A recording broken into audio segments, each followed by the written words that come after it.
Hey friends, my name's Stevie Taylor. Welcome to the Gig Life Podcast.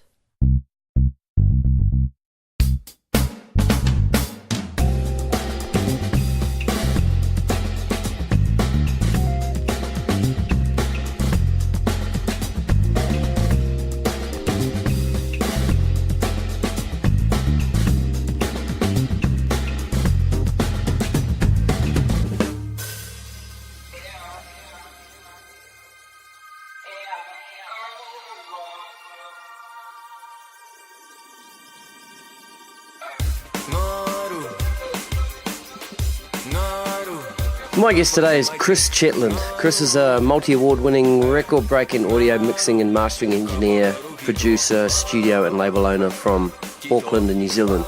I met Chris in 2012 when our band, The Company, won a New Zealand On Air Making Tracks grant for our song $2, and we chose him to record, mix and master the song, so they were good times indeed. On any different week, you'll find at least 2 or 3 tracks or albums in the New Zealand music charts that Chris has worked on. His output is prolific, to say the least.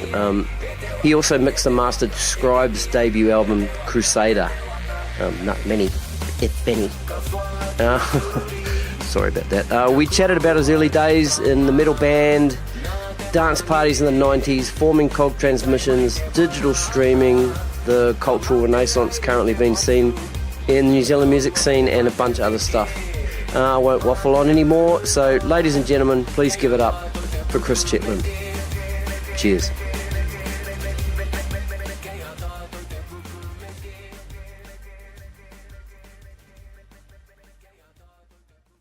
I think we're rolling. Rolling. Chris Chetland, welcome to the Gig Life Podcast. Kia ora. Kia ora, bo. What's going on? What are you up to? I'm having my dinner at the moment. Yep. It's a long day and I'm running behind on things, hence having some dinner. Yeah, well, other than that, food's important. yeah, yep. Get pretty after a day of working in the studio. Yep. You get shattered. Yep. So if I don't eat, I'll probably start fading out and going off on even more random tangents than I usually would. Well, that might be fun. Yeah. All right. So, what are you working on at the moment? And then we'll we're doing like a 16-track album at the moment, but we're just doing a couple of days a week mixing for that. We mainly focus on mastering, but we do the odd little, projects of mixing. This one particularly good because we're working with a guy, Tim Skedden, who's really good writer and producer. And so he's worked with the likes of Op Shop, The Feelers, Babysitters Circus. So he's had so many, number ones and top 10s. And he's a total freak in the studio as well as being entertaining. So, we're just working on this project. We're just working on all the mixes at the moment, so it's intense because we're going into such big detail, but it's good because Tim can see things that virtually no one else sees, or his vision on the program is it's really impressive. So yep. What sort of style? It's quite 90s influenced rock, primarily, with a bit of pop feel on this one. But some of it's sort of more indie along the lines of Pixies and Breeders, and some of it's just more rock, straight rock. But it's cool. We're really getting to try out a whole load of really cool techniques and then referencing back to stuff that you grew up with and seeing often how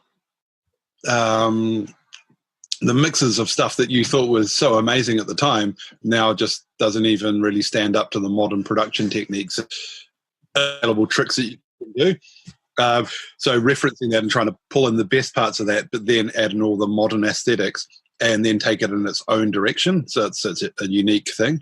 So it's pretty interesting, the challenge of that. We're pretty shattered by after 6 hours, which is we're going pretty deep on it. So usually you can work a bit longer than that, but 6 hours we're fine. So Before we need just to on go that, lie down. Yeah, on that a little bit. If you're sort of pulling up tracks that you thought sounded amazing back in the day, and then you're sort of comparing it to now, how does it make you feel about that old track? Do you still kind of have that original vibe with that track, or are you disappointed that it doesn't sound like it should sound today? If you listen with just on the melodic content and the vibe of the track, then there's no difference. But if you put your modern production aesthetic and knowing what you can do with sound, it's like, oh yeah, okay, it is just a snapshot of that time and how they saw the world. So it's really interesting because you do learn a lot on that. But especially like modern day drum production has really just gone ballistic with what you can actually do. Yep. So is it live drums? It's live drums. We did it all with a MIDI kit. Yeah. Where they Roland was at TD10 or TD15. And that just lets us do a whole load of other things that we wanted to do, because a lot of the references also were bands that used drum machines as well. So we decided to get a happy medium between it and use an electronic kit. Gotcha. And it's fun. So we're using like Superior Drummer is it's pretty good. The kit's on that.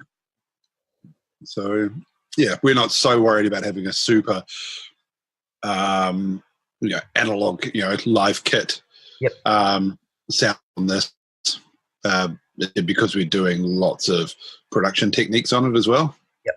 Due to its influences. So that's really cool. All right, man. Well, let's start rolling all the way back to where it began. So where are you from originally? Were you born and raised? I was born and raised in Howick,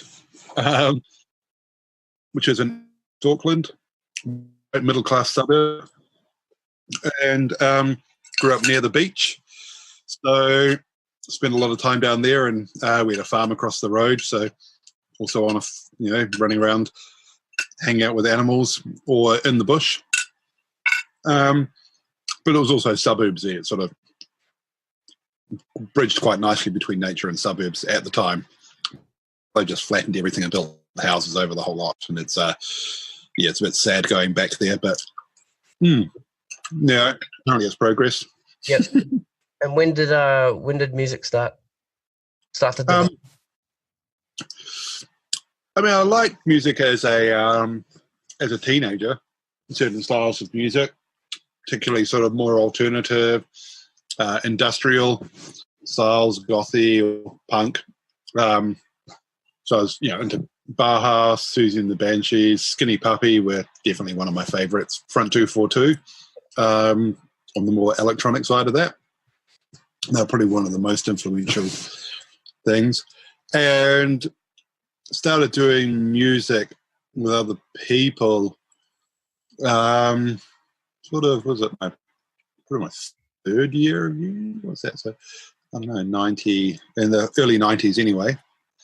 So we had a band with a few friends, having a go at doing music that was influenced by bands like Pop Will Eat Itself. So crossing rock with electronic kinds of things. So we just played around in that and gradually, did some gigs with that with varying degrees of lack of success. And then eventually was doing a gig. And there was another band called Raw Meat from the Balcony that were playing there at the time. And they were a metal band and they were using backing tapes as well with samples on it. And they had some problems during their gig because their the 4-track sampler on cassette that they were using, it fell off partway through the gig off the drummer's little table. And I just went up and fixed it, so it could still work. And chatted to them afterwards. They asked me to join in because I had a computer that could do samples and just do the samples live and the sound effects. So just sort of developed through from there. In 96-ish, probably around then. 95, 96, moved into town into an old shoe warehouse. So it was all covered in old shoes. They made shoes for transgenders and the general public, but they left a large amount of transgender sized shoes that obviously they got done, but hadn't been paid for, all the test ones. So yeah, it was pretty. Yeah, I don't know what happened to them, but someone obviously got them out of them. But it was a terrible mess, the whole place. So we built the studio and that just using wood that we got from demolition yards. Right. And just how to build and do it, just with the idea of recording our metal album. And by that time, we were doing electronic stuff a bit as well, and got involved in that. And the electronic scene was really starting to develop. And a lot of our friends were really into the electronic scene rather than the metal scene. Mm-hmm. So we were hanging out with them more and more. And the metal band we were in was also playing at dance parties. Yeah, so there was a really good and healthy interaction between the two genres. Right, I was going to ask how that kind of went down with the dance crew. You know, well, especially drum and bass. Drum and bass is just metal with electronic sounds. All the riffs are pretty much the same. There were a lot of people that abjectly denied that, but they were the DJs rather than the musicians. The musicians were like, yeah, of course. And so many of the early electronic musicians, when I say early, of that particular wave that came through in the mid-90s, you know, they all came from metal bands. You know, a large percentage of them, probably well over half. So, so while the DJs were going, oh, no, nothing to do with metal, or the people actually writing, you know, the local electronic music, we're still listening to metal as well as writing electronic music. So, yeah. That's cool. What sort of started to happen after that? Just because we released some music and it went out and it was like, oh, yeah, that's cool. So you got some cool points. But there's no way we were going to survive doing that. We were all on the dole at the time. Just taking breaks from, having, to be responsible and find out, just find out how to do what we were interested in doing at the time. So we, we put out some music and it was accepted and people seemed to like it, but it was going to take us too long to get paid from releasing it from distributors and all the standard things, like 6 months. There was no way it was financially feasible. So the idea to do release parties where you got the CD, the album on the night, so we could get rid of 300 to 600 albums in a night, which means everyone got paid. I mean, we did that like every sort of month. Sort of ended up being to 6 weeks, which destroyed us pretty much. But we got a whole lot of music out there in a short period of time, and it started a whole wave that people took seriously in New Zealand electronic music, because we'd been told by high level government, creative industry people that New Zealand electronic music had nothing to do with New Zealand culture, which is ridiculous when you consider people like Douglas a little bit around, and it obviously did if you knew your history. But regardless of that, it was part of our culture now. So, we were dealing with all that. And then suddenly people realized that it wasn't going away and they started accepting it. And we were doing really big parties. And, the media got interested and helped out a lot. And especially BFM, they were amazing. Right. So, just developed through from that, and we got other artists coming in wanting to release music through as well. And then we did the Pitch Black album, and that went gold. And just trucked through it on those lines for a while. Yep. And had Kog Transmissions formed at this stage? Yeah, Kog Transmissions was the name we used for the very first release. Right. Okay. All right. Which was December 12th, 1998, maybe. Yep. Mm-hmm. Yep. And Kog Transmissions obviously grew quite a lot. Yeah. And so at what stage did it start getting sort of a little bit too much going on? Oh, well before it even started. Oh, really? It was ridiculous. Right. I mean, it's one of the things you do in your like late 20, we go, yeah, we'll just keep on working ridiculously the whole time. And the amount of work it takes to develop anything along those lines is ridiculous. I mean, I still do really long hours, really massive hours every day.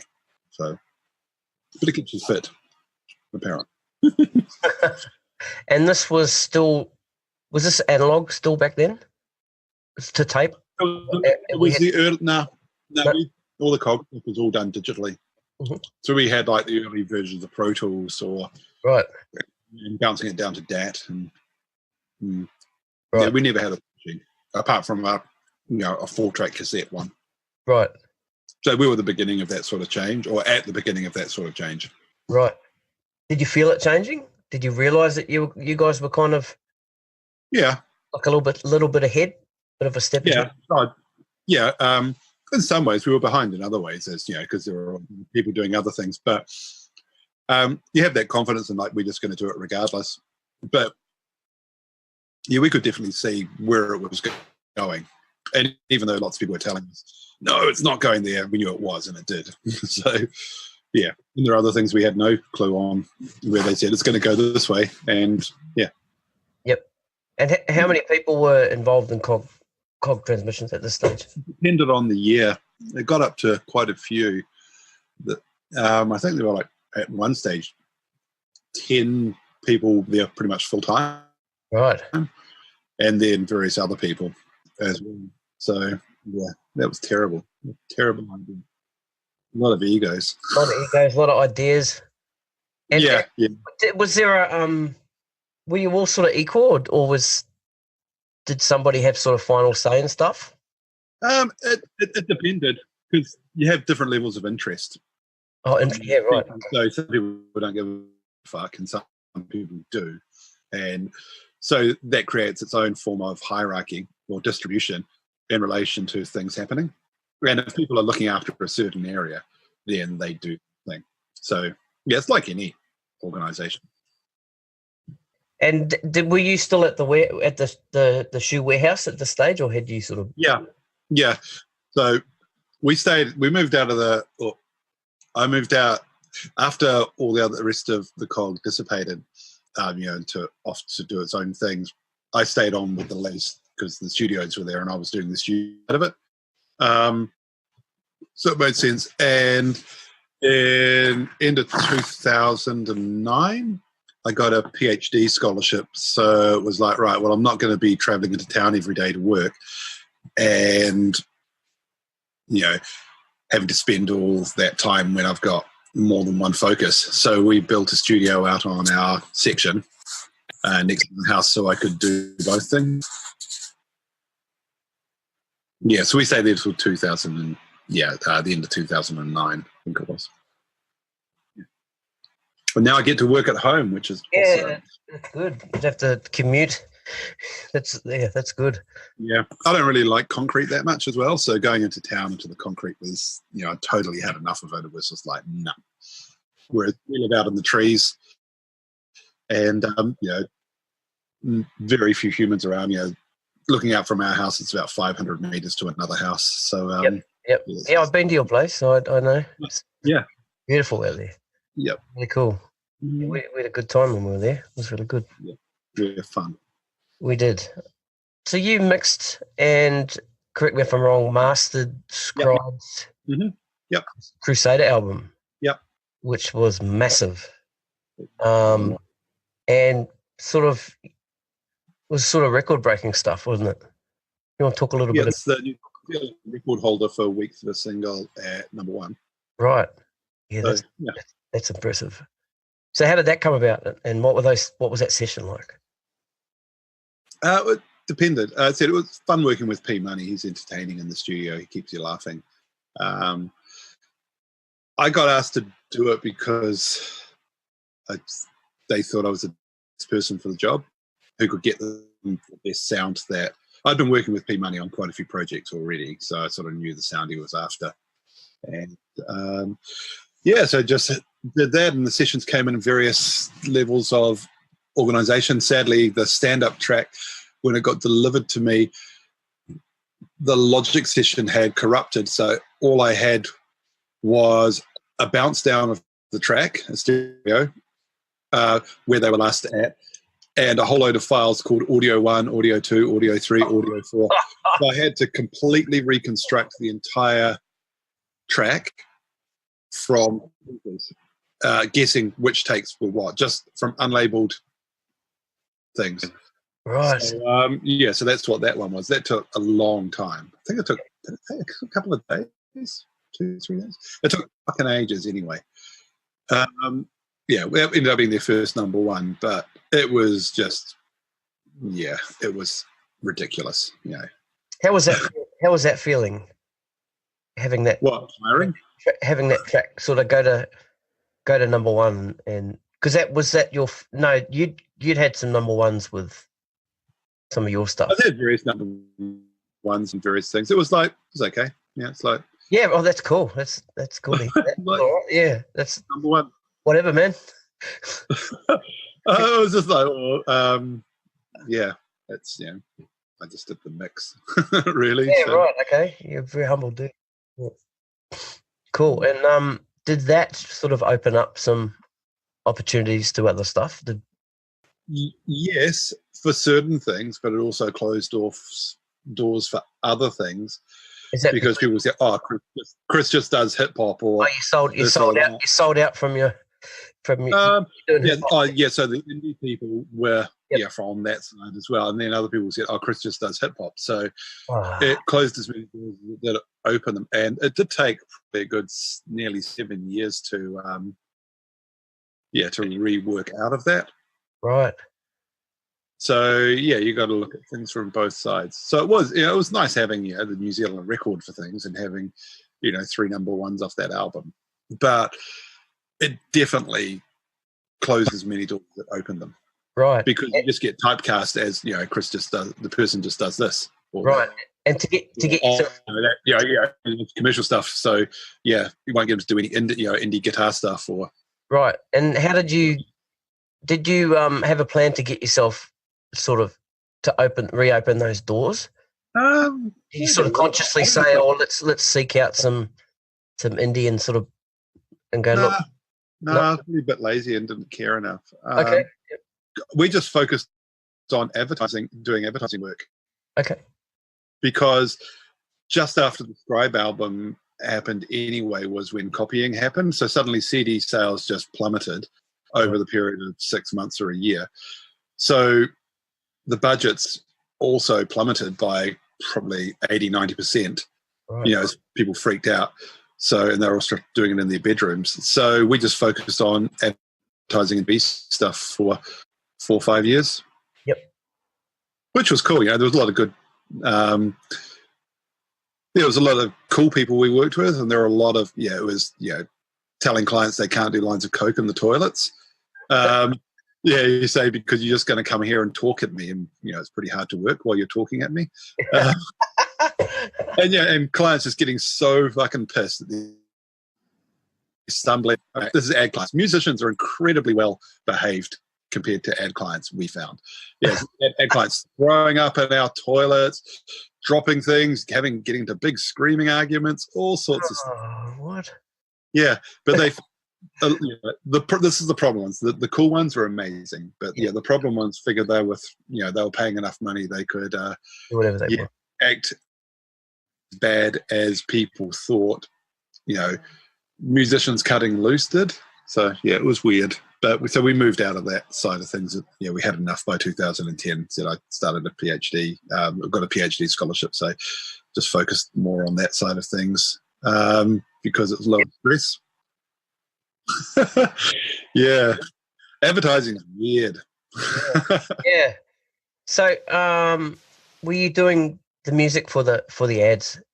Yeah, and sound production, post design, sound design and stuff like that. So, but it's a pretty cutthroat industry. So it was just like, the vibe wasn't right. Right. Were you still getting regular musician type clients at that time, or had you just? Yeah, we were just juggling it between, but more of the income was coming from ad and TV stuff. And now we just sort of changed it back. more now. So most of the income comes from mastering, or and then we do mix down, especially stem mixing, Yep. to help people finish off their stuff. Yep. Yeah. Mm. And you had a pretty big year last year in regards to the amount of sort of stuff that you played on the stuff that you worked on that got awarded at the Music Awards. Yeah, it was ridiculous, and I was hoping I'd get as a consequence. I was hoping to get a bit of time off over January to do, but it's just kept on going. And I'm working on some really cool artists whose stuff I just go, wow, they're so cool. It's real scary working with them because they're so what they do, but they seem to like me helping out. So and I tell jokes, so that helps. Yep. And you do a fair bit of managing too. No, I co-manage. So you co-manage or mentor? Should I say? Yeah, I like helping people out. Yep. Because I know how hard it was, and when we came through the music scene, especially with the styles of music we were doing, electronic and metal, no one really wanted to help us out or put time in, apart from a couple of little people. Grant Kearney, Sample G, was amazing. George Ash from Universal, who's now head of Universal Australia or Southeast Asia or whatever, he was amazing as well. BFM were great, but there was a lot of industry, push back, and there also wasn't the it was really hard to try and find information on even how to do stuff. So I like to help people out as much as I've got spare time, which is not much. Right. But we work with Ray, who's we got set up a co-label with, so we can pass all the jobs we don't want to do to him responsibly. So we're just teaching him how the industry works, because he's cool and he's really talented, and he does tracks in English and Te Reo Māori, so it's really interesting. Yep. From our side, because I think it's sort of the most interesting aspect of New Zealand music in many ways at the moment, is that whole that cultural renaissance that's coming through Te Reo Māori music, and the way that can provide unique cultural accent or movement for New Zealand music overall. So I just think, it's just that's just as exciting now as the electronic, thing coming through in the late 90s, early 2000s was, or, perhaps the hip hop thing was in the, early mid 2000s. Right. Gotcha. That's cool. Yeah. A challenge to learn a whole load of words from a new language. Yeah. So that helps. Yep. Yeah. So we're teaching Ray to, just all the aspects of the industry. And so we co-manage it. He's onto it. He's got a degree in marketing in Te Reo Māori, so he knows what he's doing, but I just back him up and help with the things that my experience can give. So commensal relationship. Nice. That's really cool. Talk a little bit about Beta Cell. Beta Cell. It's one of your own projects? Yes, it is. It's true. Yep. Things are true. I do stuff as Beta Cell. Well, where did Beta Cell start? Where did it begin? Was this back in the Kog Transmission days? It was before that. It was 94, probably, was the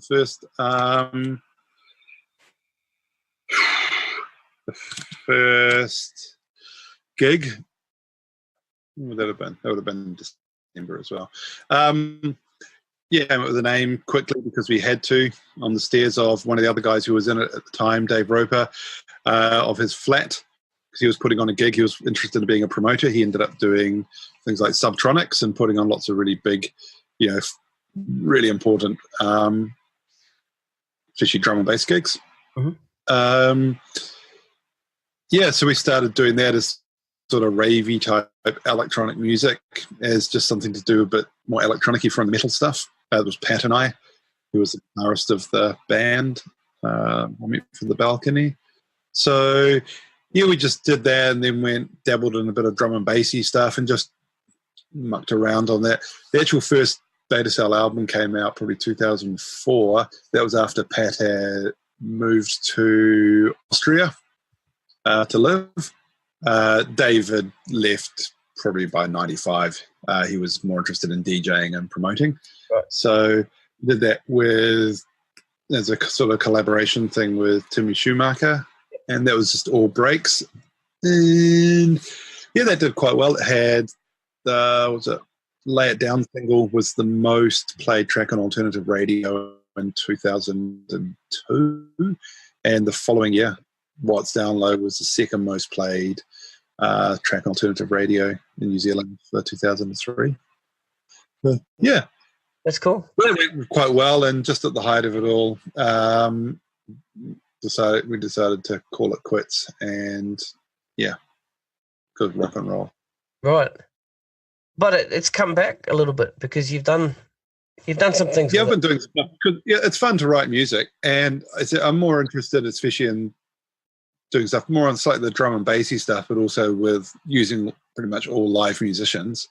And then instead of using standard singy type stuff, doing it all in te reo Māori, just for the challenge, as a learning thing to learn more of the language, but also because no one else is doing it. I've got a studio, so might as well try and challenge myself and make it as hard for myself as I can. That's good. Yeah. Yeah, that's great. New Zealand On Air Making Tracks scheme.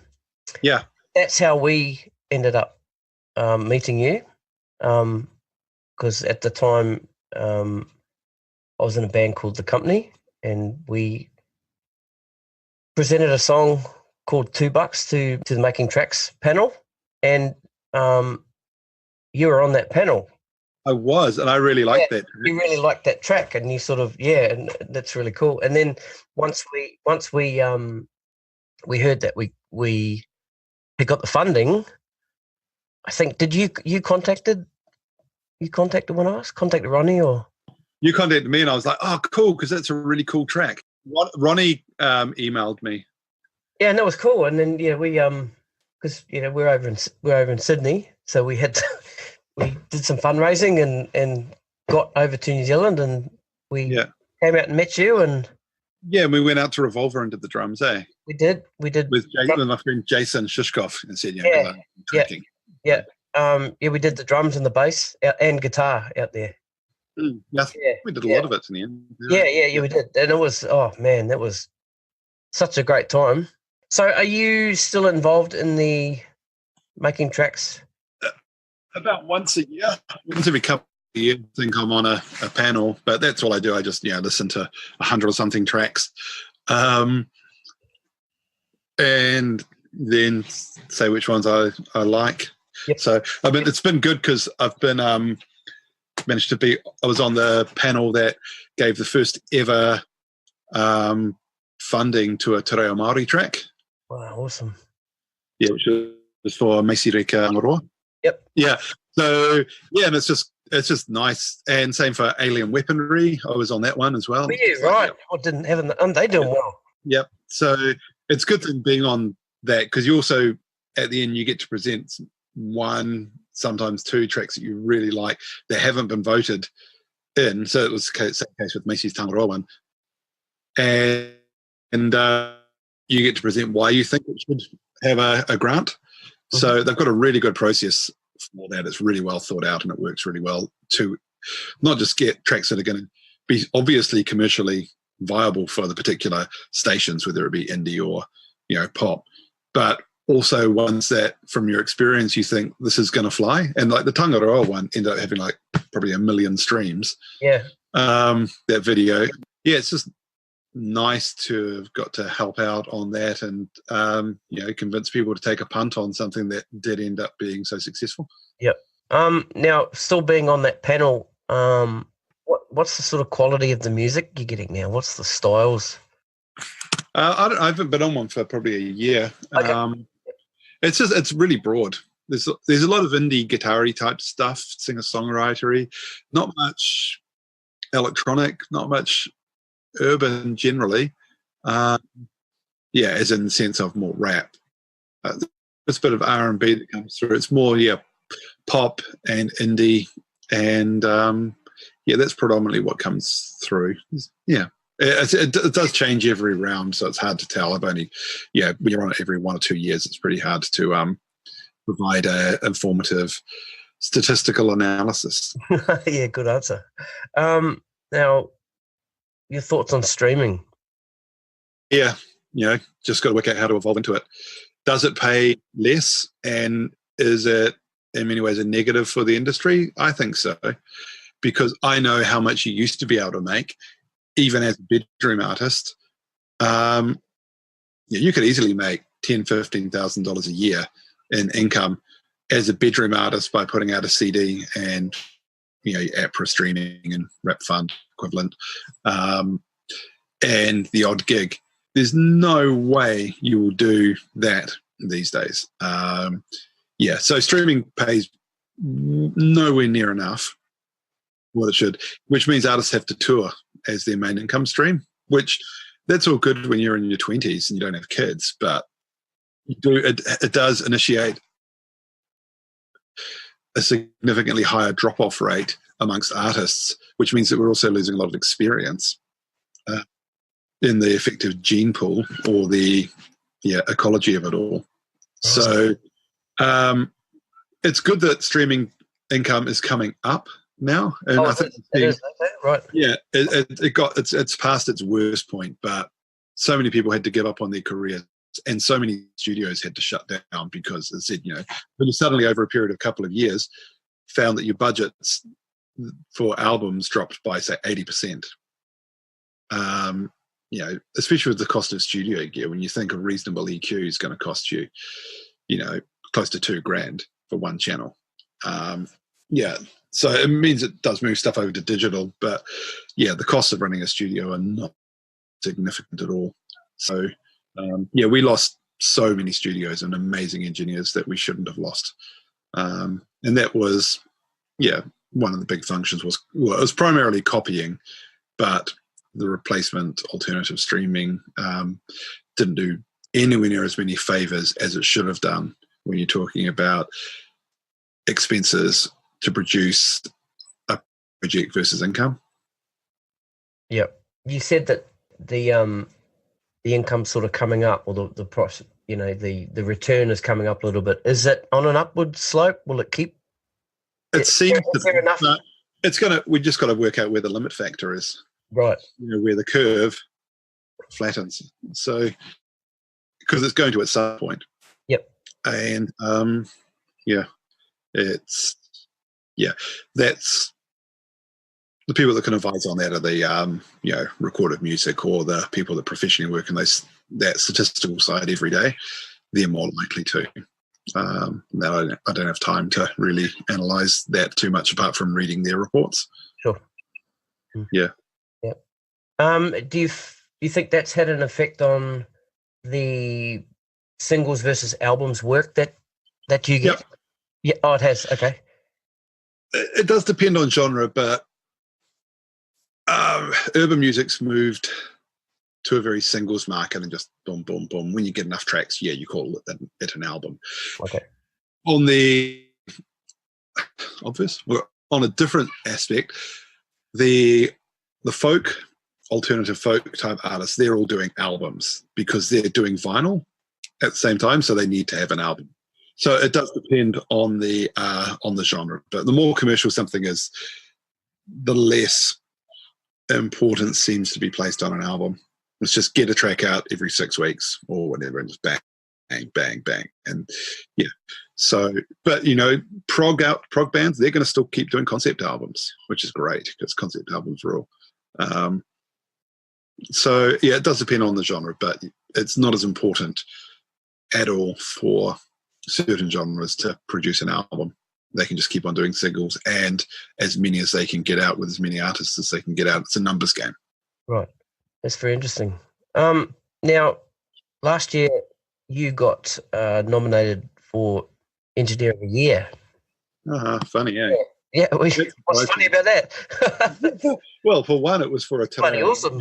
It was for a te reo Māori. Well, there's some more history right there. Yeah. Although, it was in that year, 2 of the 3 best engineer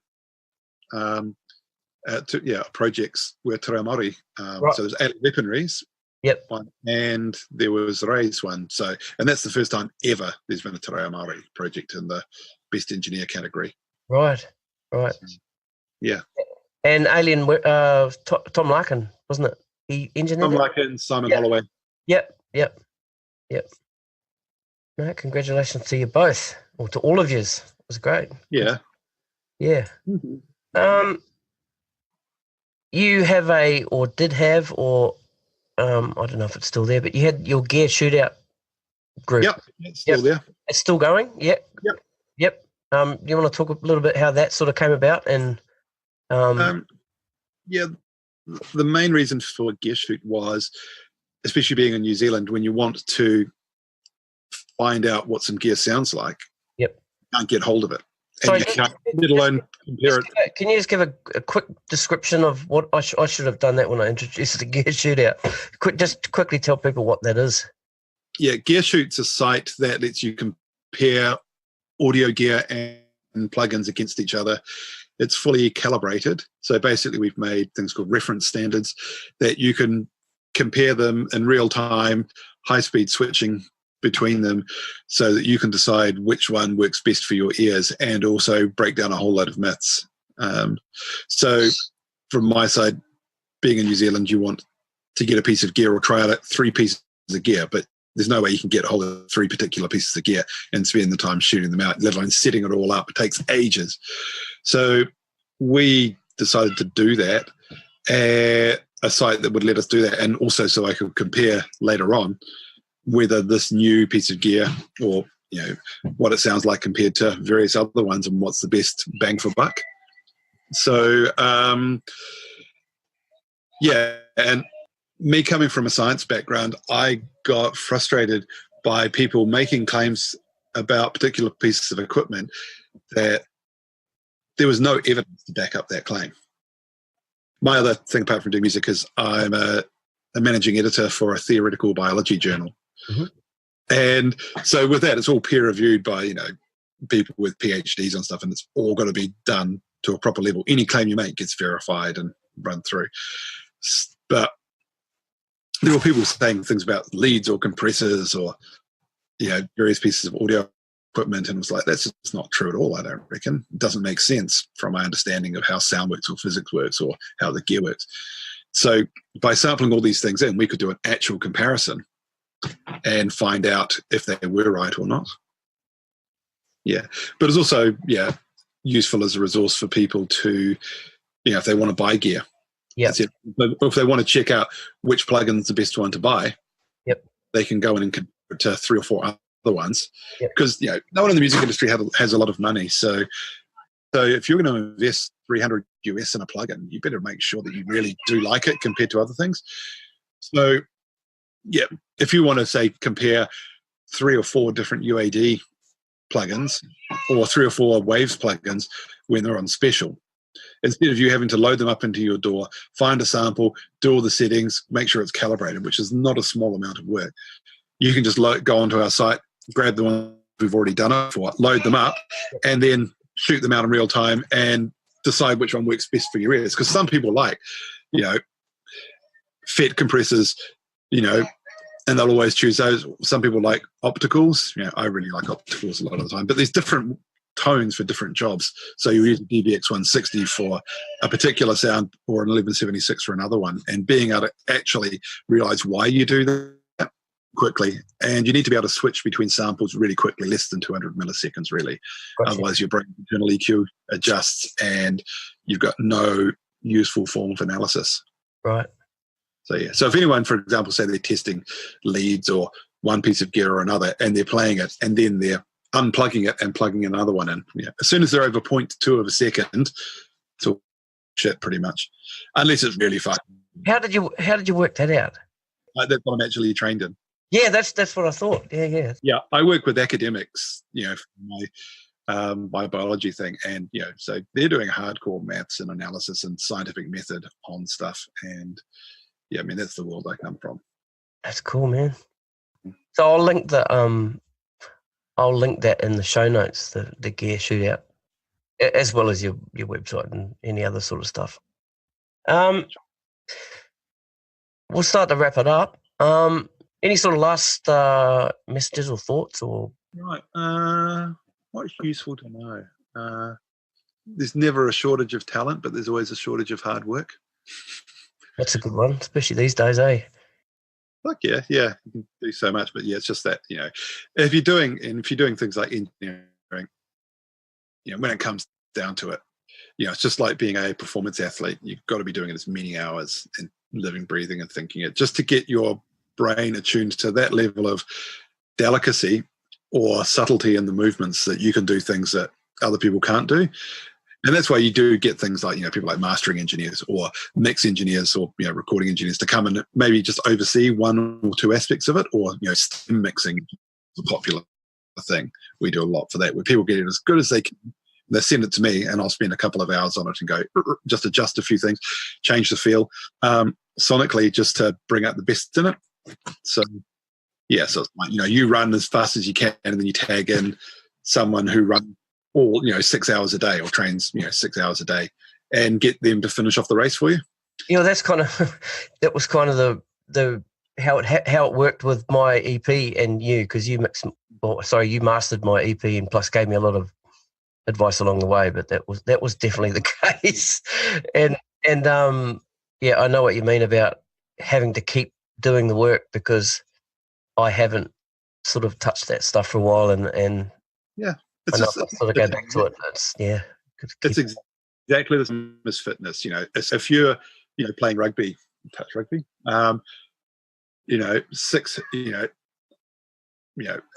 let's say you go once a week for 2 hours. How do you think you're going to go up against someone who's doing touch rugby from 10 a.m. till 6 p.m. every day? Exactly. It's like, and that's okay. So that's why you get them, so that's why your team. All right. Chris Chetland, hear those kids screaming. Yeah. Thanks for being on the Gig Life podcast, man. I really appreciate it. Thanks for having me. Nice to hang out and chat. Yeah, it's been good to talk again. Mm-hmm. All the best until we talk again. Awesome. Yeah. Thanks, cool. man. Cheers, Chris. Taki te. Right. See you later, bro. See ya.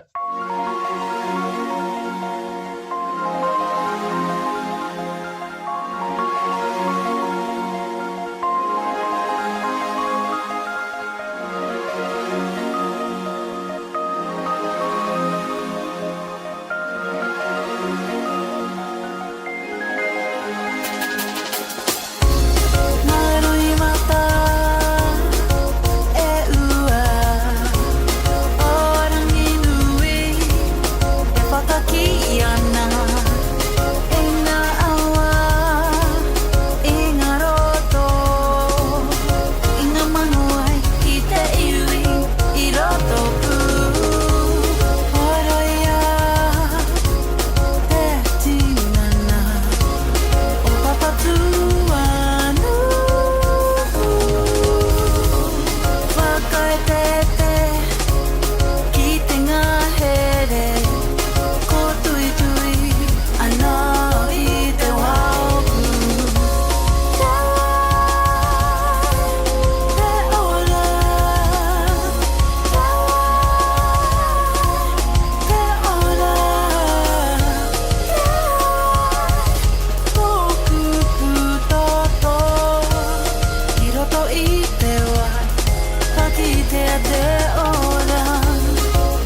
E tu te iwi e tu